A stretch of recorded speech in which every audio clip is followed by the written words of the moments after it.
ನೋಡಿರಿ, 2011ರ ಜನಗಣತಿ ಸಂದರ್ಭದಲ್ಲಿ ಕಾಂಗ್ರೆಸ್ ಪಕ್ಷ ಆವಾಗ ಯು ಪಿ ಎ ಕೇಂದ್ರದಲ್ಲಿತ್ತು. ಆವಾಗ ಅವರು ಉದ್ದೇಶಪೂರ್ವಕವಾಗಿ ಜಾತಿ ಗಣತಿಯ ಕಾಲಮ್ದಲ್ಲಿ ಒಂದು ಹೊಸ ಕಾಲಮನ್ನು ಆ್ಯಡ್ ಮಾಡಿದರು.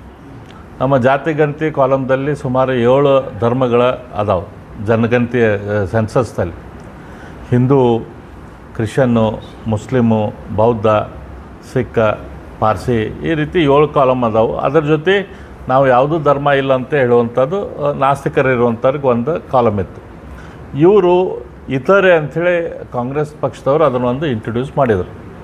ಇವ್ರದ್ದು ಉದ್ದೇಶ ಏನಿತ್ತಂದರೆ, ಇತರೆ ಅಂತಂದ್ರೆ ನಮ್ಮ ದೇಶದಲ್ಲಿ ಟ್ರೈಬಲ್ಸ್ ಅದು ಏನದಾರ ಅಥವಾ ಬೇರೆ ಬೇರೆ ಶಕ್ತಿಗಳಿಗೆ ಪ್ರೋತ್ಸಾಹ ಕೊಟ್ಟು ಮುಂದೆ ಇತರೆ ಅಂತ ಬರೆಸಿ ಅದರ ನಂತರ ಮುಂದಿನ ದಿನದಲ್ಲಿ ಕನ್ವರ್ಷನಿಗಾಗಲಿ ಅಥವಾ ಹಿಂದೂ ಸಮಾಜದಲ್ಲಿ ಒಡಕು ಉಂಟು ಅಂತ ಕೆಲಸ ಮಾಡ್ಬೇಕನ್ನುವಂಥ ಉದ್ದೇಶ ಇಟ್ಕೊಂಡು ಅವರು ಆ ಇತರೆ ಕಾಲಮನ್ನು ಮಾಡಿದರು. ಇವತ್ತು ನಮ್ಮ ರಾಜ್ಯಕ್ಕೆ ಸೆನ್ಸಸ್ ಮಾಡುವಂಥ ಅಧಿಕಾರ ಇಲ್ಲ. ಸೆನ್ಸಸ್ ಮಾಡುವಂಥ ಅಧಿಕಾರ ಕೇಂದ್ರಕ್ಕೆ ಮಾತ್ರ ಐತಿ. ಆದರೆ ಇವತ್ತು ಒಂದು ಆರ್ಥಿಕ ಸಮೀಕ್ಷೆ ಅಂತ ಹೆಸರಿಟ್ಟುಕೊಂಡು ಸಿದ್ದರಾಮಯ್ಯನವರು ಇವತ್ತು ಆ ಉದ್ದೇಶ ಮಾಡ್ತಾಯಿದ್ದಾರೆ. ಅದರದ ಮುಂದುವರಿದ ಭಾಗವಾಗಿ ಇವತ್ತು ಅಖಿಲ ಭಾರತ ವೀರಶೈವ ಮಹಾಸಭಾದಿಂದ 19ನೇ ತಾರೀಕಿಗೆ ಒಂದು ಹುಬ್ಬಳ್ಳಿಯಲ್ಲಿ ಒಂದು ದೊಡ್ಡ ಬೃಹತ್ ರ್ಯಾಲಿ ಮಾಡತ್ತಾರೆ. ಅಲ್ಲೆಲ್ಲ ಮಠಾಧೀಶರನ್ನದು ಕರೆಸಾತಾರೆ. ಅದು ಅಖಿಲ ಭಾರತ ವೀರಶೈವ ಮಹಾಸಭಾ ಬ್ಯಾನರ್ ಅಷ್ಟೆ. ಅದರ ಹಿಂದೆ ಇದ್ದಂಥ ಶಕ್ತಿಗಳೆಲ್ಲ ಕಾಂಗ್ರೆಸ್ ಶಕ್ತಿಗಳು. ಅವ್ರು ಕಾಂಗ್ರೆಸ್ದಿಂದ ಇವತ್ತು ಅಲ್ಲಿರುವಂಥ ಶಾಮನೂರು ಶಿವಶಂಕರಪ್ಪ ಆಗಲಿ ಅಥವಾ ಈಶ್ವರ್ ಖಂಡ್ರೆ ಆಗಲಿ, ಇವರೆಲ್ಲ ಅಖಿಲ ಭಾರತ ವೀರಶೈವ ಮಹಾಸಭಾದ ಅಧ್ಯಕ್ಷರು ಮತ್ತು ಪ್ರಧಾನ ಕಾರ್ಯದರ್ಶಿಗಳೇ ಆಗಿದ್ದಾರೆ.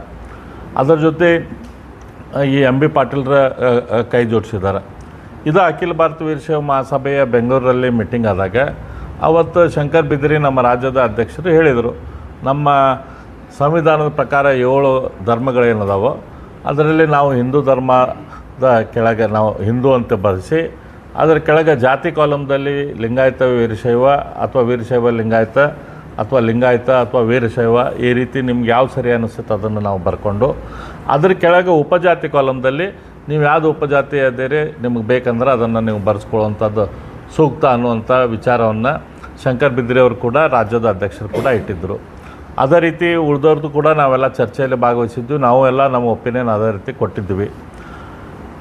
ಪ್ರಧಾನ ಮಹಾಸಭೆ ವೀರಶೈವ ಮಹಾಸಭೆ ಪ್ರಧಾನ ಕಾರ್ಯದರ್ಶಿಯಾದ ಈಶ್ವರ್ ಖಂಡ್ರೆ ಅವರು ಕೂಡ ಭಾಷಣ ಮಾಡ್ತಾ ಇದೇ ರೀತಿಯ ಒಂದು ರೀತಿ ಅವ್ರದ್ದು ತಮ್ಮ ಒಲವನ್ನು ತೋರಿಸಿದ್ರು. ಆದರೆ ಆ ಮೀಟಿಂಗ್ ಆದ ನಂತರ ಫೈನಲ್ ನಾವು ಮಾಡ್ತೇವೆ ಅಂತ ಹೇಳಿ ಮತ್ತೊಮ್ಮೆ ಇವರೆಲ್ಲ ಕಾಂಗ್ರೆಸ್ದವ್ರು ಕೂಡಿ ಸಿದ್ದರಾಮಯ್ಯನವರ ಅಣತಿ ಹಂಗೆ ಇವತ್ತು ಇತರೆ ಅಂತೇನು ಕಾಲಮ್ ಐತಿ, ಅದರಲ್ಲಿ ಇತರೆ ಅಂತ ಬರಿಬೋದು ಹೊರತು ಅದ್ರಾಗ ಯಾವುದೇ ಧರ್ಮದ ಹೆಸರು ಬರೆದ್ರೆ ಅದು ಕೌಂಟ್ ಆಗೋದಿಲ್ಲ.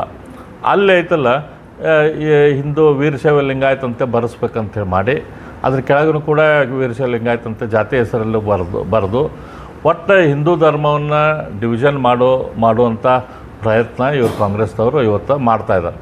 ಹಾಗಾಗಿ ನಮ್ಮ ಪಕ್ಷದ ನಿಲುವು, ನಮ್ಮದೆಲ್ಲರದ್ದು ನಿಲುವು ಭಾಳ ಸ್ಪಷ್ಟ ಐತಿ. ಇದ್ರಾಗ ನಾವೆಲ್ಲರೂ ಹಿಂದೂಗಳು, ನಮ್ಮದೆಲ್ಲ ಆಚಾರ ವಿಚಾರ, ನಮ್ಮ ಧರ್ಮ, ನಮ್ಮ ಸಂಸ್ಕೃತಿ, ನಮ್ಮದೆಲ್ಲ ಹಿಂದೂ ವಿಚಾರಧಾರೆ ಸಂಸ್ಕೃತಿ.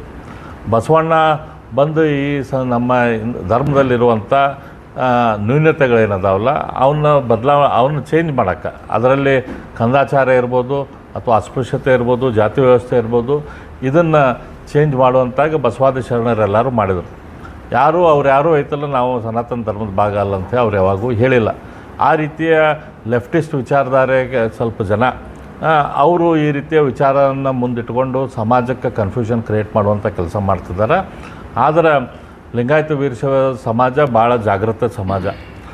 ಯಾರು ಏನು ಹೇಳಿದರೂ ಕೂಡ ಜನ ಇವ್ರಿಗೆ ಮೋಸ ಹೋಗೋದಿಲ್ಲ. ಹಿಂದೆ 2018ರಲ್ಲಿ ಕೂಡ MB ಪಾಟೀಲ್ ಅವರು ಮತ್ತು ಕಾಂಗ್ರೆಸ್ದವರು ಸಿದ್ದರಾಮಯ್ಯನವರ ಅಣತಿ ಮೇಲೆ ಲಿಂಗಾಯತ ವೀರಶೈವ ಬೇರೆ ಅಂಥೇಳಿ ಗದ್ದಲ ಶುರು ಮಾಡಿದರು.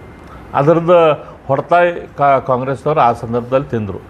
ಈಗಲೂ ಕೂಡ ಈ ಜಾತಿ ಗಣತಿ ಅಂಥೇಳಿ ಈಗ ಆರ್ಥಿಕ ಸಮೀಕ್ಷೆ ಅಂಥೇಳಿ ಈಗೇನು ಇವರು ನಮ್ಮ ಹಿಂದೂ ಸಮಾಜದಲ್ಲಿ ಒಡಕನ್ನು ಹುಟ್ಟಿಸ್ಬೇಕಂತೆ ಮಾಡಿದ್ದಾರೆ, ಅದರದ್ದು ಹೊರತಾಯಿ ಇವರಿಗೆ ಬರ್ತೈತಿ. ಇವತ್ತು ಕ್ರಿಶ್ಚಿಯನ್ರಲ್ಲಿ ಎಲ್ಲರಿಗೂ ಗೊತ್ತೈತಿ, ಕ್ಯಾಥಲಿಕ್ಸು, ಪ್ರೊಟೆಸ್ಟೆಂಟು, ಆರ್ಥೋಡಾಕ್ಸು ಇವೆಲ್ಲ ಪ್ರಮುಖ ಕ್ರಿಶ್ಚಿಯನ್ರ ಜಾತಿಗಳು. ಆದರೆ ಆ ಜಾತಿಗಳನ್ನು ಜಾತಿ ಗಣತಿ ಕಾಲಮ್ದಲ್ಲಿ ಇವರು ಹಾಕೇ ಇಲ್ಲ.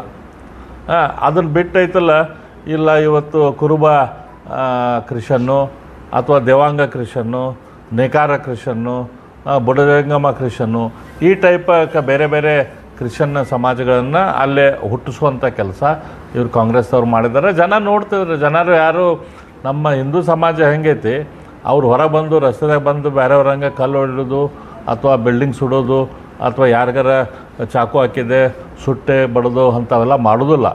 ಆದರೆ ಅವರು ತಮ್ಮದೇ ರೀತಿಯಲ್ಲಿ ಪ್ರತಿಭಟನೆ ಯಾವಾಗಿದ್ದರೂ ಮಾಡ್ತಾರೆ. ಈ ಪಾಪ ಏನು ಮಾಡಾತ್ತಾರ ಕಾಂಗ್ರೆಸ್ದವರು, ಈ ಪಾಪಕ್ಕೆ ತಕ್ಕ ಪ್ರಾಯಶ್ಚಿತ್ತ ಎಲೆಕ್ಷನ್ ಟೈಮ್ದಲ್ಲಿ ಅವ್ರು ಉಣ್ತಾರೆ.